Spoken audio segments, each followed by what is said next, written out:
오늘 또 고맙습니다. 저는 교실을 떠난 국어교사 박전현입니다. 여기 사진 속 인물들 알겠습니까? 뭐 송강호고 이병현이고 이 친구는 잘 모르겠습니다. 자, 우리 공동경비구역 JSA 사실은 우리나라에만 있는 곳이죠. 그 우리 남한과 북한이 있는데 그 휴전선 근처에 어, 남한 군인과 북한 군인이 같이 관리하는 구역이 있답니다. 그게 공동경비구역입니다. 자, 이건 실제 사실은 아니지만 그 공동경비구역에 매일 마주보고 있는 남한 군인과 북한 군인들이 같은 초소에서 그 북한군 초소에서 만나서 논다는 얘기입니다. 서로 즐겁게 놀죠. 노는데 사고로 인해서 그들끼리 총격전이 벌어지고 사람이 죽는 사건이 생깁니다. 그 사건을 조사하는 과정에서 많은 것들이 밝혀지죠. 실제로 우리 남한 군인들과 북한 군인들이 아마 같은 초소에서 공기놀이도 하고 뭐 놀고 뭐 과자도 같이 먹고 이랬으면 당장 감옥에 갈 겁니다. 이런 상황을 설정하여 우리의 어떤 특수한 상황, 남북이 분단된 이런 이념이 대립하고 있는 특수한 상황이 해결되었으면 좋겠다 하는 그런 소망을 담은 영화를 할 수 있죠. 자, 박상년 원작이고 박찬욱 각색이었습니다. 분단 상황에서 만난 남북한 병사들의 좌절과 슬픔. 처음에 만났을 때는 만나기 어렵겠죠. 그래 만나서 재밌게 놀고 이랬는데 이 중에 서로의 총격에 의해서 죽게 되고 이런 일이 있었으니까 참 아픈 이야기죠. 영화를 한번 보면 좋겠습니다. 도움되는 국어 자료 만들어 보겠습니다. 구독해 주시고 공감해 주시면 감사하겠습니다. 길잡이입니다. 분단 상황에서 만난 남북한 병사들의 좌절과 슬픔. 아쉽죠. 서로 친하게 지내는데 갑자기 어떤 서로 총을 쏘게 되고 그래서 누군가 죽었다라면 얼마나 힘들겠습니까? 공동경비구역은 극도의 긴장감과 분단의 상처를 지닌 비극적 공간입니다. 이런 특수한 공간에서 일어난 총격 사건의 진실을 밝히는 내용입니다. 남북 병사의 만남과 우정, 그것이 좌절되는 과정을 통해 우리 민족이 처한 비극적 현실을 보여줍니다. 제가 늘 강조하는 것이 국어는 외우는 것이 아니라 원리를 이해하는 것입니다. 따라서 본문 중심의 공부가 필요합니다. 요약시 보고 문제만 푸는 공부는 실패합니다. 국어는 정답을 찾는 것이 아니라 주어진 상황에서 알맞은 답을 찾는 것 꼭 기억하세요. 이해 배경입니다. 이 작품은 박상년의 소설 DMZ를 각색한 시나리오로 판문점 공동경비구역을 배경으로 하여 남북한 병사들 사이에서 벌어지는 다양한 에피소드와 인간적인 유대관계를 형상화하고 있습니다. 공동경비구역은 남북한 군인들이 직접적으로 대치하고 있어 분단 상황을 가장 극명하게 보여주는 장소인데 수협과 성식, 경필과 우진은 이곳에서 서로 우정을 나누고 있습니다. 특히 경필이 지뢰를 밟은 수혁을 구해주는 장면, 전쟁이 발발했을 때를 대비하여 증명서를 써주는 것에 대해 이야기하는 장면, 서로를 보호하기 위해 총격 사건을 은폐하려는 장면 등을 통해 남북한 병사들 간의 우정이 더욱 실감나게 드러나고 있습니다. 남북 대립이라는 비극적 상황을 휴머니즘적으로 접근함으로써 수십 년간 이어져 온 남북 간의 대립이 인간의 애를 통해 극복될 수 있다는 가능성을 보여주었다는 점에 의의가 있습니다. 그런데 문제는 뭡니까? 남한, 남북이 통일되면은 손해보는 사람, 손해본다고 생각하는 사람들이 있겠죠. 그래서 통일이 사실은 쉬운 것은 아닙니다. 줄거리입니다. 판문점 공동경비구역의 돌아오지 않는 다리 북측 소소에서 총격전 끝에 북측 병사 2명이 죽는 사건이 벌어져 중립국 감독위원회가 조사를 벌입니다. 한국계 중립국 수사관 소피 소령은 사건을 조사하는 과정에서 떡의 진실을 알게 됩니다. 그 진실은 북측 병사인 경필과 우진, 남측 병사인 수혁과 성식이 북측 초소에서 자주 만나 소통을 했고 그 현장을 북측 상관에게 들켜 총격전을 벌이다 우진이 사망했다는 것이었습니다. 호피 소령은 진실을 말해주면 오경필의 안전을 책임지겠다고 수혁에게 이야기를 합니다. 호피 소령은 사건의 진실을 알게 되었고 수혁과 한 약속대로 경필과 수혁을 보호하는 내용의 거짓 보고서를 작성합니다. 하지만 수혁은 총격전 속에서 우진을 쏜 사람이 자신이었다는 것을 알게 되고 죄책감 때문에 스스로 목숨을 끊습니다. 참 슬픈 이야기죠. 자, 한눈에 보기입니다. 등장인물. 이수혁은 남자 20대 후반인데요. 한국군 병사입니다. 평범하고 인간적이며 호기심이 많습니다.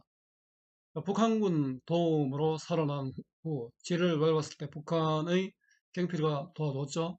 우정을 이어가고 자신이 우진은 북한군 병사입니다. 죽인 것을 알고 자살합니다. 경필은 남인데 남 30대인데 북한군 중사입니다.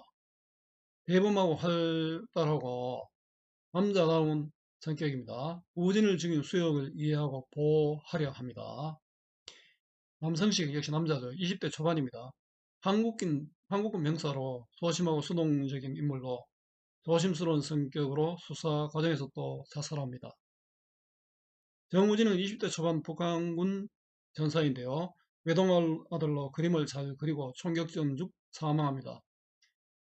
이때 이 맞은 총이 수혁의 총이었죠. 그래서 수혁도 자살하죠. 우진의 초상화와 사진이 사건 해결의 실마리가 됩니다. 소피 여자입니다. 30대 전후인데 사건 조사를 위해 중립국 감독위원회에서 파견된 인물입니다. 냉정하고 냉철하게 사건의 실마리를 풀어나가고요. 그러나 수혁 입장에서 사건을 마무리합니다. 관객들이 객관적인 입장에서 사건을 관찰할 수 있도록 하는 인물입니다. 대사에 나타난 인물의 성격을 보겠습니다. 수혁, 야, 넌 지금 분단의 반세기를 오욕과 고통의 시절을 뛰어넘어 저 통일을 물꼬를 틀어가는 거야, 임마. 야, 수혁이가 그 성식입니까? 데리고 넘어갈 때 하니까 이렇게 얘기합니다. 과장된 대사를 통해 상대와 행동을 함께 하자는 의도를 드러내는 장면이고요. 호기심 많으며 장난기 있는 성격입니다. 자, 수혁이 또 이런 말도 합니다. 정말로 전쟁 나면 경필과 우진을 보며 우리도 서로 사야 돼. 경필과 우진은 북한군 병사죠. 자, 분단의 현실을 깨닫고 극한 상황에서 생기게 될 갈등 상황을 생각하며 인간적 고뇌를 드러내는 장면으로 또 정이 많음을 드러납니다. 경필은 북한군 병사죠. 성식의 손을 굳게 쥐고 흔드는 경필. 성식이는 소심하잖아요. 갑자기 성식을 확 끌어당깁니다.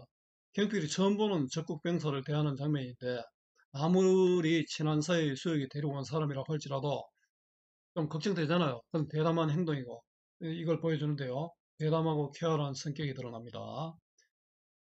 자, 경필 차분해지며 그저 부모님께 편지는 한 통씩 쓰라고 수정이한테도 쓰고 자, 방금 전까지 버럭 소리를 질렸지만 곧 이성을 차리고 현실을 냉정하게 바라보며 미래의 상황을 대비한 장면으로 이성적이고 생각이 깊은 성격임이 드러납니다. 이와 같이 우리 이제 국문학에서는 대사와 행동을 통해서 모든 것이 진행되죠. 자, 배경, 소재, 사건의 의미입니다. 밤, 벙커, 북측, 초소입니다. 이 밤은 두 남측 북측의 병사들이 만나잖아요. 그래서 화합이 이루어지는 무의식의 꿈의 공간이 됩니다. 전화 소리가 들렸네요. 죄송합니다. 낮 수사본부인데요. 남북의 대립과 이념의 갈등이 존재하는 현실의 공간입니다. 돌아오지 않는 다리는 남북이 공동으로 경비하는 구역인 공동경비구역 내에 있는 다리로서 남과 북의 정치적 이념이 대치하는 상황에서 양측을 분리하는 경계 공간입니다. 그러면 이것을 건너는 것은 인물들이 분단의 사회 규정을 어기고 개인적인 교류를 선택한다는 뜻이죠. 그래서 남북한 병사들이 만난다는 것은 사실은 상당한 큰 의미가 있습니다. 대중가요도 듣고 남측의 대중가요도 듣고 공기놀이도 하고 사진도 찍습니다. 남북한 군인들이 만나 우정을 나누는 것으로 분단의 상황에서 소통 가능성을 보여줍니다. 자, 사건의 전개입니다. 발단, 판문점 공동경비구역 내 돌아오지 않는 달이 북측 초소에서 격렬한 총성이 나며 북측 병사 두 사람이 죽는 사건이 벌어지고, 사건 해결을 위해 한국계 중립국 수사관 소피가 파견됩니다. 전개입니다. 사건 현장에 있었던 남한의 이수혁 병장과 북한의 오경필 중사는 서로 상반된 진술을 합니다. 이건 왜냐하면 서로를 보호하려는 겁니다. 사건이 발생하기 전 수혁은 수색 중에 낙오되었다가 경필과 우진의 도움을 받아서 서로 친해지고, 후임 성식에게도 경필과 우진을 소개해 4명은 우정을 쌓아갑니다. 서로 이제 남측 이수혁과 북측 옹일필이 서로를 상대방을 보호하려는 이런 깊은 우정이 있죠. 결정은 소피는 수혁과 경필을 대질 신문하려고 하는데, 경필이 수혁에 의도적으로 덤비도록 계획이 무산되고, 소피의 아버지가 과거의 뭉긴 장교의 진실이 밝혀지면서 소피의 수사관 자격이 문제가 됩니다. 하강은 소피는 수사본부에 수혁을 불러 자신의 추리를 이야기하고, 수혁에게 진실을 말해주면 오경필의 안전을 책임지겠다고 말합니다. 대단원, 사건의 진실을 알게 된 소피는 당부의 사실대로 보고하지 않지만, 총격 전 당시 우진을 쏜 사람이 바로 자신이었음을 알게 된 수혁이 스스로 목숨을 끊었습니다. 자, 앞부분 줄거리 감상하기 나오는데요. 자, 감상하기는 제가 강의에서는 생략하겠습니다. 자, 이 부분은 파일을 받으시면 다 있고, 또 블로그에 이 내용이 그대로 있습니다. 블로그 내용 참고해서 보시면 좋겠습니다. 꼭 내용 한번 읽어보십시오. 또 어, 아마 검색을 해보면은 공동경보구역에 대한 어, 영상이 있을 겁니다. 영상을 한번 쭉 보면은 또 도움이 될 것 같습니다. 정리해 보겠습니다. 관례는 극문학 시나리오죠. 성격은 민족적이고 또 휴머니즘적입니다. 주제는 분단을 뛰어넘은 없는 남북병사의 우정, 남북 분단의 모순된 사회 현실과 그것을 뛰어넘는 우정을 다루고 있습니다. 남북 분단의 현실과 이념 갈등을 뛰어넘은 남북한 병사들의 우정. 같은 말을 약간씩 바꾸어 썼죠. 강조하기 위해서입니다. 특징입니다. 분단 문제에 대해 휴머니즘적 시각으로 접근했습니다. 우리 총 들고 싸우면 서로 다 힘들겠죠. 전쟁은 피해야 됩니다. 역사성과 오락성을 동시에 보여주고 있고요. 희극적 대사와 장면을 통해 긴장감을 해소합니다. 상당히 좀 애매한 상황이잖아요. 사건과 사건을 추리적인 요소로 연결합니다. 소피의 관찰자적인 시각으로 관객이 객관적으로 바라볼 수 있고요. 시간의 역전이 일어나는 입체적 구성. 시간 순서를 내면 우리 평면적 구성이 되겠죠. 자, 활동하기는 문제은행 활용하시면 됩니다. 수고 많았습니다. 제가 살아있는 한 좋은 자료로 보답하겠습니다. 네이버 구글 다음 어디서나 검색은 박전현입니다.